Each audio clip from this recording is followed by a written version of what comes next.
अस्सलाम वालेकुम student mathematics 4024 welcome to maths Guru student. Previous video में हमने कोऑर्डिनेट ज्योमेट्री के की पॉइंट्स डिस्कस किए थे। ये वाला पॉइंट जो है रह गया। इस वीडियो में देख लेते हैं कि इक्वेशन ऑफ स्ट्रेट लाइन जो है वो कैसे बनानी है और what is the process of making an equation of a perpendicular bisector. ठीक है।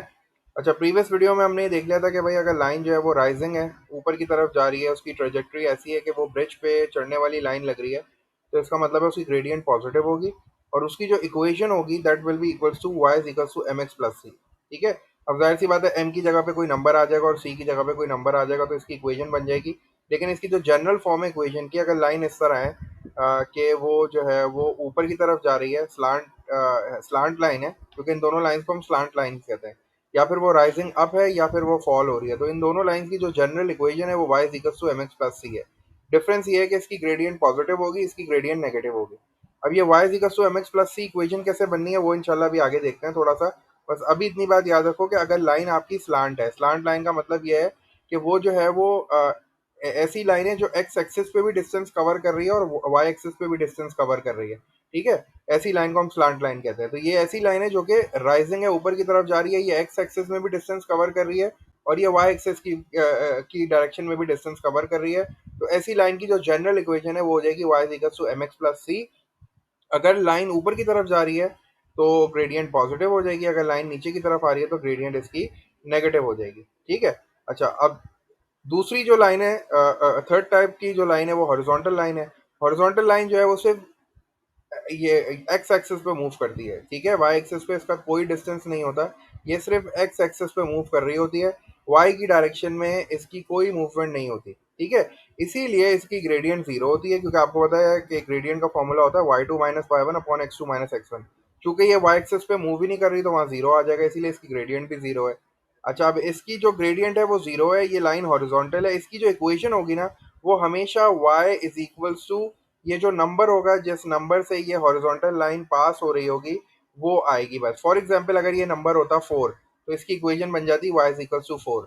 अगर ये नंबर 3 होता तो इसकी इक्वेशन बन जाती y इज इक्वल्स टू 3।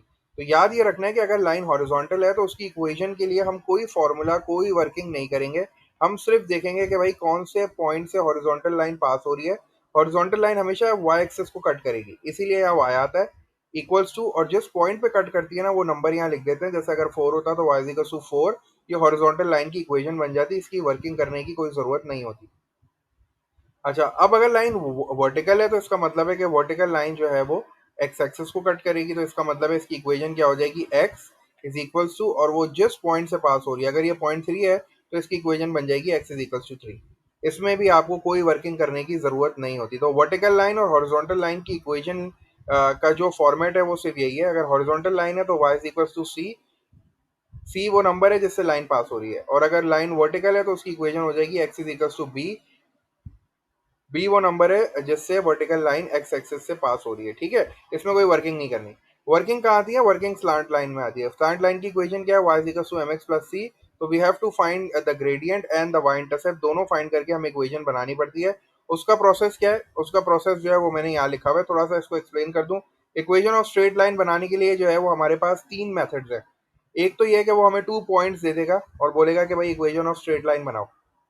तो आप क्या करोगे, 2 पॉइंट्स को यूज करोगे, उससे ग्रेडियंट निकालोगे, उससे वाई इंटरसेप्ट निकालोगे और फिर y is equal to M x plus c में पुट करके इक्वेशन बना दोगे। अगर वो आपको ग्रेडियंट और एक पॉइंट देता है तब भी आप लाइन की इक्वेशन बना सकते हो, फिर आपको वही काम करना पड़ेगा, y is equal to M x plus C equation use करोगे। क्योंकि अब तो ग्रेडियंट है इसके पास लेकिन आपके पास c नहीं है, तो c के लिए ये वाला फॉर्मूला यूज करोगे, c is equal to Y minus M X. उसने आपको एक पॉइंट दिया हुआ है ना, तो वो पॉइंट जो है वो डेफिनेटली एक्स और वाई की फॉर्म में होगा। तो वो पॉइंट जो है वो आपका इस तरह होगा, एक्स और वाई। तो आप यहाँ से एक्स और वाई की वैल्यू उठाओगे और ग्रेडियंट उठाओगे, इस वाले फॉर्मूले में रखोगे, c is equal to Y minus M X, और यहाँ से जो है वो c निकालने के बाद m की वैल्यू और c की वैल्यू यहाँ पुट कर दोगे स्टैंडर्ड इक्वेशन में, आपके पास जो है वो इक्वेशन ऑफ स्ट्रेट लाइन आ जाएगी। हो सकता है वो आपको ग्रेडियंट दे दे और वाई इंटरसेप्ट दे दे, फिर तो कोई मसला ही नहीं है। ग्रेडियंट जो है वो m होती है तो आपके पास m भी है, आपके पास जो है वो c भी है। बस सिर्फ एक इस इक्वेशन में पुट करना है और आपको जो है वो अपनी इक्वेशन ऑफ लाइन बना लेनी है। तो तीन मेथड से वो आपसे इक्वेशन बनवाएगा। सबसे ज्यादा वर्किंग इस वाले मेथड में 2 पॉइंट्स में। इसको मैं अभी डिस्कस कर देता हूँ कि भाई 2 पॉइंट से जो है वो ग्रेडियंट कैसे निकालनी है। तो 2 पॉइंट्स वाला मेथड है जिससे जो है वो इक्वेशन ऑफ स्ट्रेट लाइन बन जाती है। सेकंड मेथड हमारे पास है जिसमें वो हमें ग्रेडियंट और एक पॉइंट देगा तो उससे भी इक्वेशन ऑफ स्ट्रेट लाइन बन जाती है। और हमारे पास जो थर्ड है वो है ग्रेडियंट और वाई इंटरसेप्ट। यहाँ सिर्फ आपको रिप्लेस करना है, आपके पास एम भी है, आपके पास सी भी है, आपको सिर्फ इस इक्वेशन में पुट करना है, y equals to M x plus c में आपके पास रिक्वायर्ड इक्वेशन आ जाएगी। अच्छा, एम ग्रेडियंट हो गई, c is basically y intercept. Y intercept ना ये वाला पॉइंट होता है, ये वाला पॉइंट होता है जो लाइन आपकी वाई एक्सिस को जिस पॉइंट से कट करते हुए गुजरती है ना, तो ये जो पॉइंट होता है इसको हम कहते हैं सी।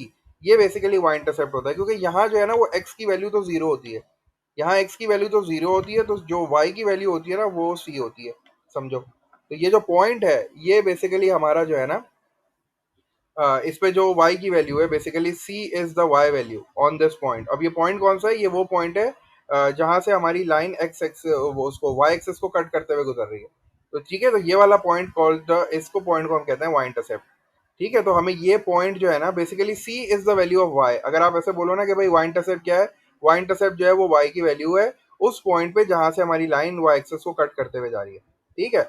अच्छा, अब जरा एक बार रिवाइज कर लेते हैं कि अगर उसने आपको दो पॉइंट्स दिए तो आप इक्वेशन ऑफ स्ट्रेट लाइन कैसे बनाओगे। तो सबसे पहले आप काम ये करोगे कि दो पॉइंट्स को यूज करके आप ग्रेडियंट निकालोगे y2 minus Y one upon x2 minus x1 के फॉर्मूले से। ठीक है, याद हमेशा यही रखना कि इक्वेशन ऑफ स्ट्रेट लाइन के लिए ना हमें दो ही चीजें चाहिए होती हैं, एक हमें m चाहिए होता है ग्रेडियंट और एक हमें y इंटरसेप्ट चाहिए होता है c। बस ये दोनों चीजें अगर हमें मिल जाए ना तो हम इक्वेशन ऑफ स्ट्रेट लाइन बड़ी आसानी से बना सकते हैं।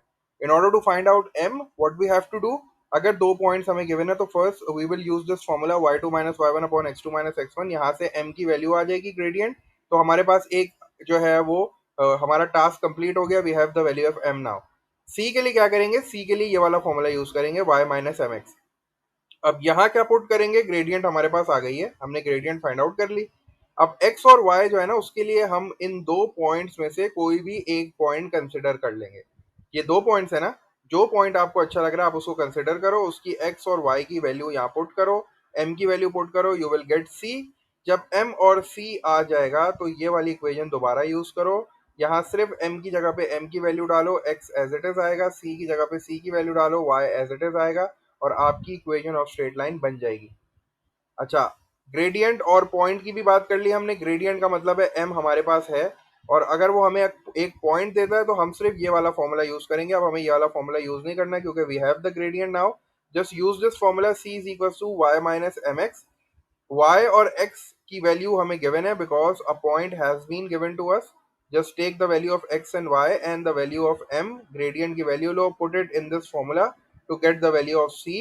जब आपके पास c भी आ जाए, m भी आपको गिवन है, तो just put the values in this equation, ये स्टैंडर्ड इक्वेशन में पुट करो and you will get the equation of straight line.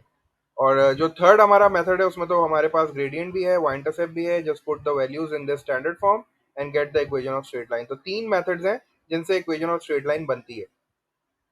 अच्छा, now what about the equation of perpendicular bisector? ये भी बहुत आसान है। Perpendicular means 90 degree, perpendicular means we have to use the concept of perpendicular lines, and bisector means we have to use the concept of mid point. ठीक है, तो इसका मतलब है यहाँ ये दोनों काम हमें करने पड़ेंगे। इसका मतलब है there are two steps to form an equation of a perpendicular bisector. सबसे पहला काम क्या करेंगे? चूंकि परपेंडिकुलर बाइसेक्टर की इक्वेशन बनानी है तो हमें कुछ ना कुछ तो इनपुट होगा, हमें कुछ ना कुछ तो इनपुट होगा। वो हो सकता है हमें एक लाइन की इक्वेशन दे दे और बोले कि भाई एक लाइन है ए बी, उसकी इक्वेशन मैं आपको प्रोवाइड कर रहा हूँ। आपको equation of a line that is a perpendicular bisector to this line, आपको एक ऐसी लाइन की इक्वेशन बनानी है जो इस ए बी लाइन का परपेंडिकुलर बाइसेक्टर है। अच्छा, अब इक्वेशन ऑफ परपेंडिकुलर बाइसेक्टर बनाने के लिए हमें उसने फर्ज करो ए बी की इक्वेशन दे दी। ठीक है, अब ए बी की इक्वेशन दे दी तो वहां से सबसे पहला स्टेप ये है कि we have to find the gradient of line A B. अब तुम लोग बोलोगे कि सर ये gradient of line A B कैसे फाइंड आउट करनी है? देखो, यहाँ जो है ना, फिर दोबारा जरा गौर से सुनना। ऐसा सवाल भी आ सकता है कि वो आपको लाइन ए बी ना दे, वो दो पॉइंट्स दे दे, बोले कि भाई दो पॉइंट्स हैं ए और बी, उनको एक लाइन ज्वाइन करती है, उस लाइन पे एक परपेंडिकुलर बाइसेक्टर है, उसकी इक्वेशन निकाल के दिखाओ। ठीक है, तो सवाल थोड़ा सा कॉम्प्लेक्स हो रहा है। उसने आपको दो पॉइंट्स दे दिए ए और बी, और बोला कि भाई ये दो पॉइंट्स है जिनसे एक लाइन गुजर रही है। ठीक है, आपको एक ऐसी लाइन की इक्वेशन बनानी है जो लाइन ए बी पर परपेंडिकुलर बाइसेक्टर है। ठीक है, तो ऐसा क्वेश्चन भी आता है। तो सबसे पहले क्या करोगे? लाइन ए बी की ग्रेडियंट निकालोगे। ठीक है, हो सकता है एक तरह ऐसा भी हो सकता है कि वो आपको लाइन ए बी की इक्वेशन दे दे, जैसे वो बोले कि लाइन ए बी की इक्वेशन जो है वो ये है, y is equals to 3x plus 4। वो बोले कि भाई line A B, the equation of line A B is y is equals to 3x plus 4, find the equation of a perpendicular bisector to line A. तो सबसे पहले gradient निकालेंगे। Gradient हमें पता है कि हमें इसको कंपेयर करना पड़ेगा y is equals to mx plus c से, तो हमारा ग्रेडियंट 3 आ गया। ठीक है, तो पहला स्टेप क्या है, in order to form an equation of a perpendicular bisector you have to find the gradient of line A B. पहले लाइन और ए बी की ग्रेडियंट फाइंड आउट करोगे, फिर इस लाइन पे परपेंडिकुलर लाइंस वाला कॉन्सेप्ट यूज करके इसकी ग्रेडियंट को नेगेटिव रेसिप्रोकल करके जो जो रिक्वायर्ड लाइन है ना उसकी ग्रेडियंट निकालोगे। ठीक है, मैं दोबारा रिपीट करता हूँ। परपेंडिकुलर का मतलब है 90 डिग्री, तो परपेंडिकुलर वर्ड का मतलब है you have to use the concept of perpendicular lines. तो उसके लिए क्या करोगे, अगर उसने आपको एक लाइन दी हुई है ए बी और उसकी इक्वेशन दी हुई है, और आपसे कह रहा है कि भाई इस लाइन पे एक परपेंडिकुलर बाइसेक्टर ड्रॉ हुआ हुआ है, उसकी इक्वेशन फाइंड आउट करो। तो सबसे पहले आप इस लाइन ए बी की है जो ब्लैक वाली लाइन है, जो गिवन लाइन है, इसकी ग्रेडियंट फाइंड आउट करोगे। जब इसकी ग्रेडियंट आ जाएगी तो परपेंडिकुलर लाइंस वाले कॉन्सेप्ट को यूज करके रिक्वायर्ड लाइन की ग्रेडियंट निकालोगे। जैसे ये 3 है फॉर एग्जांपल, आपको पता है परपेंडिकुलर लाइंस की ग्रेडियंट जो है वो नेगेटिव रेसिप्रोकल होती है, तो उसकी ग्रेडियंट क्या हो जाएगी, उसकी ग्रेडियंट हो जाएगी -1/3। तो ये जो -1/3 है, this is the gradient of the required line, जिसकी इक्वेशन आपको बनानी है ना, उसकी ग्रेडियंट -1/3 है। अगर आपने ये 3 यूज कर लिया तो वो गलत हो जाएगा। ठीक है, ये 3 तो इस वाली लाइन की इक्वेशन है ना। ठीक है, तो इसका मतलब है कि हमने यहाँ जो है वो फर्स्ट स्टेप में we have to find the gradient of line A B. ये एग्जाम्पल है बिल्कुल। ठीक है, इसको ऐसे नहीं समझना कि मैंने इसकी ग्रेडियंट निकाली है, ये मैंने एक एग्जाम्पल एज्यूम की थी। तो first you have to find the gradient of line A B की ग्रेडियंट पहले फाइंड आउट कर लो। उसके बाद परपेंडिकुलर वाला कॉन्सेप्ट यूज करो, नेगेटिव रेसिप्रोकल करके जो ग्रेडियंट आएगी that is the gradient of the required line, जिसकी इक्वेशन आपको बनानी है। ठीक है, तो ग्रेडियंट हमारे पास आ गई। इक्वेशन ऑफ लाइन के लिए दो चीजें चाहिए, ग्रेडियंट चाहिए और वाई इंटरसेप्ट चाहिए। तो ग्रेडियंट तो मेरे पास आ गया। In order to find out the Y intercept, उसके लिए मुझे एक पॉइंट चाहिए। वो पॉइंट कहाँ से आएगा, वो पॉइंट मुझे मिड पॉइंट देगा। आपके पास दो पॉइंट्स तो है ना, ए और बी, ए और बी तो पॉइंट्स है आपके पास। तो आप इसका मिड पॉइंट निकालोगे, मिड पॉइंट आपको वो पॉइंट देगा जिससे आप सी निकालोगे। ठीक है, तो आपके पास फर्स्ट करो मिड पॉइंट आ गया, मिड पॉइंट आपके पास 3 4 आ गया फॉर एग्जाम्पल, आपके पास मिड पॉइंट 3 4 आ गया। अब आप क्या करोगे, ये आपके पास एक्स की वैल्यू आ गई, ये आपके पास वाई की वैल्यू आ गई। You have the value of M, M की वैल्यू तो आप निकाल चुके हो पहले। तो एक्स ये रहा, वाई ये रहा, इस वाली इक्वेशन में पुट करके सी निकाला। जब सी आ जाएगा तो फिर आप सिर्फ रिप्लेस कर दोगे स्टैंडर्ड फॉर्म में y equals to M x plus c में, ये वाला ग्रेडियंट। और यहाँ से जो सी की वैल्यू आएगी वो जब आप पुट कर दोगे तो you will be able to find out the equation of the perpendicular bisector. तो ये थोड़ा सा जो है वो प्रोसेस था जिसमें हमें इक्वेशन ऑफ परपेंडिकुलर बाइसेक्टर कैसे करना है। परपेंडिकुलर बाइसेक्टर के लिए सिंपल से स्टेप्स है। पहले जो गिवन लाइन है उसका ग्रेडियंट निकालो, और उसका नेगेटिव रेसिप्रोकल करके ग्रेडियंट जो आएगा वो तुम्हारी रिक्वायर्ड लाइन का ग्रेडियंट आएगा। फिर यू हैव टू फाइंड सी, उसके लिए पहले मिड पॉइंट निकालोगे। मिड पॉइंट से जो पॉइंट आएगा, एक्स और वाई की वैल्यू आएगी, उसको यूज करोगे इस वाली इक्वेशन में, वाई माइनस एम एक्स में, और सी की वैल्यू निकालोगे। जब सी आ जाएगा तो आप फिर जो है इन दोनों को, एम की वैल्यू और सी की वैल्यू को स्टैंडर्ड फॉर्म में रिप्लेस कर देना। You will get the value of the equation of line, sorry.